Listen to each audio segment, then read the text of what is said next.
Assalomu alaykum. Bugun sizlar bilan Turkiya aeroportlariga kiritilmasdan qaytarib yuborilgan yurtdoshlarimizning taqdiri haqida gaplashamiz. Nimaga taqdiri? Chunki ularni 5 yilga yoki 1 yilga deport qilishyapti. Albatta bu taqdirga ham ta'sir. Xo'sh, Ch184, Ch166 va inat yo'lchi. 3 ta holat bor. Inat yo'lchi nima? Inadmissible passenger. Qabul qilinmagan yo'lchi. Ya'ni qabul qilinmagan yo'lovchi. Bu shunchaki kiritilmagan, hech qanaqa deport kodi yo'q, ya'ni qo'shimcha deport qilinmagan bitta qog'oz o'zi berilganda beriladigan qog'oz. Qo'shimcha deport qilmadi, qaytarib yubordi. O'rtadagi Ch166 bu 1 yillik kirish taqiqi, Ch184 5 yillik kirish taqiqi. 5 plus undan ko'proq bo'lishi ham mumkin. Hozir har birini alohida tushuntirib o'taman. Birinchisi inadmissible passenger, inat yo'lovchi. Nega faqat bu qog'ozni o'zini bergan? Bu odam katta ehtimol bilan Turkiyaga taqiq muddati tugamasdan dugonasini gapiga ishonib Turkiyaga borib olgan. Misol uchun 5 yilga deport qilgan bo'lsa, kimdir bir dugonasi, "Yo, hozir 3 yilga deport bo'lganmisan, 5 yilga ham deport qilganmisan, deport muddating tugashini kutmasdan bilet olib kelsang bo'ladi" degan bo'lsa, jipillab borib olgan odamga mana shu qog'ozni o'zini beradi. Sizni taqiq muddatingiz tugamagan, nega kelib oldingiz deb orqaga qaytarib yuboradi. 1 yil qolgan bo'lishi mumkin, 2 yil qolgan bo'lishi mumkin, yo 3 oy qolgan bo'lishi mumkin. O'sha paytda beriladigan qog'oz. Ba'zi yurtdoshlarimiz o'zi bilmaydi, tavakkal qilib kirib ko'raychi, g'ishmat kirib ketibdi, toshmat kirib ketibdi deb boradi. Shu inat yo'lchi bo'lib qaytib keladi. Bunaqa qog'ozni o'zini bergan bo'lsa, qo'shimcha deport bo'lmaydi. Ochig'ini aytay, tekshirtirish kerakmi deportni?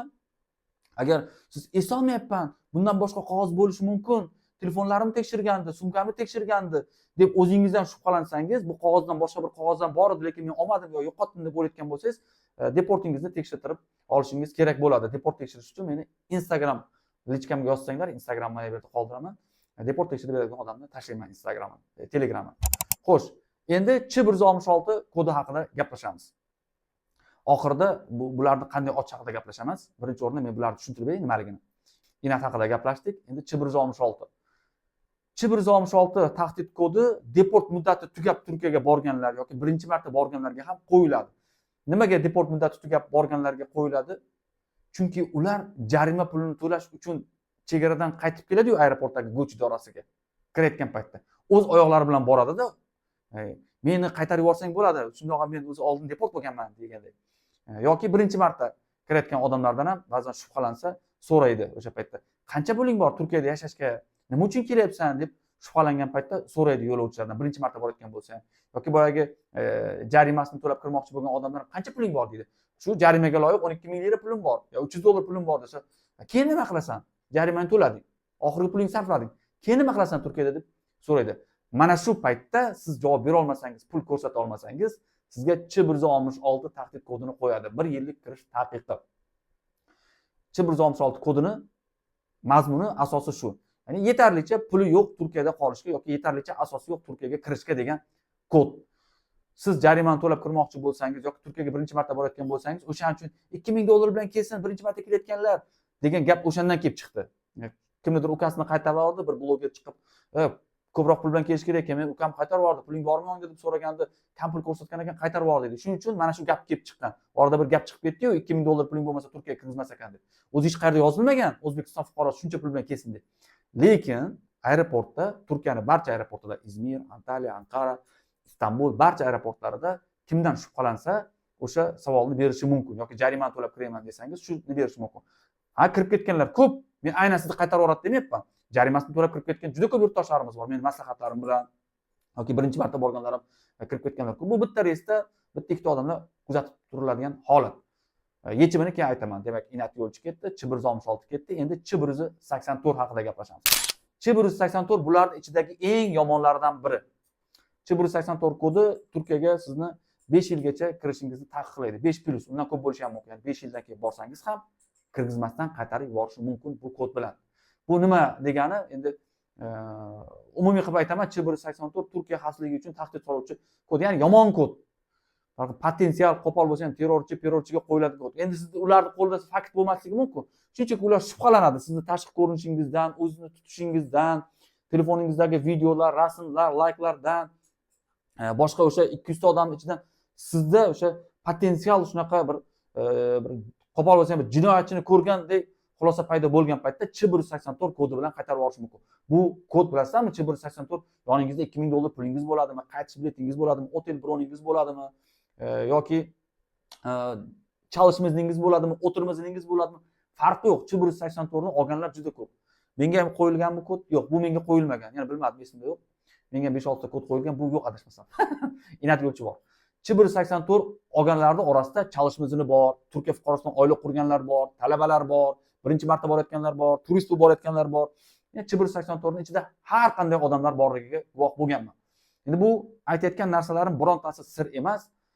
Bu ochiq manbalardan topsa bo'ladigan ma'lumotlar. Odamlar o'zi menga yozadi Instagramdan, TikTokdan, Telegramdan, Facebookdan, hamma joydan yozadi.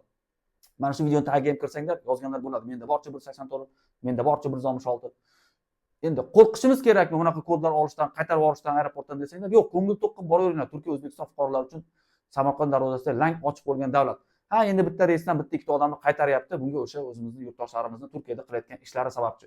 O'g'irlik, qotillik, jinoyatchilik, soxta hujjatlar qilish, fohishabozlik, fohishalikka targ'ib qilish, mamarozalik, paparozalik, xullas odam savdosi, xullas hamma narsa bor endi. Bu sir bo'lmay qoldi. Bizning yurtdoshlarimiz faqat Turkiyada emas, boshqa davlatlarda ham shunaqa jinoyat qilayotganlari bor. Endi Turkiyada ko'p bo'lganimiz uchun biroz statistikamiz O'zbekiston fuqarolariniki yomonroq. Uni ushlab deport qilgandan ko'ra boshqa qaytarib yuborgan yaxshi degan balki xulosaga kelgan bo'lishi mumkin. Bu Turkiyaning o'zining ichki ishi. Mana shu 3 ta holat bo'yicha qaytarib yuborilyapti yurtdoshlarimiz. Bu holatlar tekshiruvda Turkiyaning barcha aeroportida bo'lyapti. Qaysi birida kam desanglar, barcha aeroportlarda, barcha aviakompaniyalarda bo'lyapti. Endi yechim qanday? Birinchisi, inat yo'lchiga, ya'ni boshqa kod yo'q, faqat inat yo'lchilarga o'sha sizni taqiq muddati tugamasdan borib olgan bo'lsangiz, taqiq muddati tugagandan keyin 3-4 kundan keyin borishingiz mumkin. Ya'ni qo'shimcha deport qo'yilmaydi odatda inat yo'lchilarga. Ya'ni mana bu ikkita kod bo'lmasa, boshida aytdim. Yoki o'sha ertaroq bormoqchi bo'lsangiz, 5 yilga deport qildi, 3 yildan keyin bordingiz, kirgizmadi, ya'ni 2 yil bor dedi, ertaroq bormoqchi bo'lsangiz, qanaqadir viza turiga murojaat qilishingiz kerak bo'ladi. Endi albatta siz deportlaringizni tekshirtirishingiz kerak. Boshqa kodlaringiz bo'lmasa, inatdan boshqa kodlaringiz bo'lmasa, viza turiga murojaat qilib beradigan, viza oladigan taqiq kodlaringiz bo'lsa, harakat qilib viza olib borishingiz mumkin yoki deport tugagandan keyin boraverasiz. O'rtadagi C166 bu o'sha puli kam deb qaytarilganlar. Agar sizda shu C166 dan boshqa tahdid kodi bo'lmasa, albatta siz ham bemalol vizaga murojaat qilishingiz mumkin. Deportingizni bir marta tekshirib olasiz, o'sha sizga viza qilib beradigan shirkatga. Qanaqa kodlarim bor? Har birini menga ta'riflab ber deb ayting. Chunki ba'zi kodlar bor, bilasizlar, viza bermaydi. C166 ning yolg'iz o'zi bo'lsa, birinchi marta boryapsiz, qaytarib yubordi, faqat C166 kodingiz bor, unda viza berish kerak. Yetarlicha asosingiz bor sizda o'sha vizani qaysi turiga murojaat qilib olishingizga. Agar boshqa bundan oldingi deport bo'lganda yomonroq kodlaringiz bo'lsa, uni ustiga C166 ham qo'shilgan bo'lsa, unda vizaga murojaat qilishdan oldin maslahatlashish kerak, balki advokat tutish kerakdir, balki kutish kerak. Uchinchisi, C184. C184larniki biroz og'irroq. C184 tahdid kodi olganlar, qo'lingizda shunaqa kod bo'lsa, siz qaytarib yuborilgan kuningizdan keyin 60 kun ichida, ya'ni 2 oy ichida Turkiyadan advokat tutishingiz kerak. Turkiyadan advokat topasiz, gaplashasiz, unga notariusdan ishonchnoma jo'natasiz, apostol qilasiz ishonchnomani notariusdan, iloji bo'lsa turkiyaga tarjima qilib, asl nusxasini Turkiyaga chiqarib olasiz.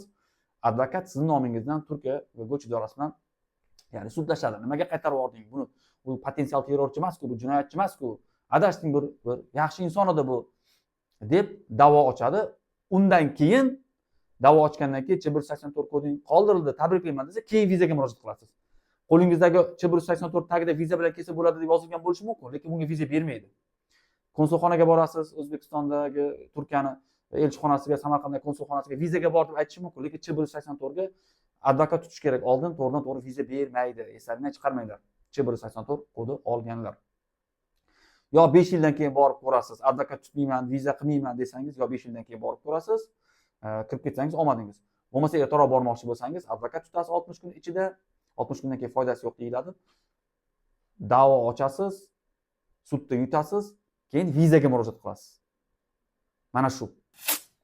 Bu o'sha Turkiya aeroportlaridan qaytarib yuborilayotgan yo'lovchilar haqidagi video edi. Sahifamizga obuna bo'ling, like bosing, YouTube'da kuzatib boring meni. Bunaqa holatga tushmaslik uchun yechim bering desanglar, bunaqa holatga yechim yo'q, chunki bitta reysdan baribir 3 ta, 4 ta yoki 2 ta bitta O'zbekiston fuqarosini bitta Turkiya aeroportlaridan emas, Moldovadan, Gruziyadan, Armanistondan, Rossiyadan qaytarib yuborish holatlari kuzatilyapti.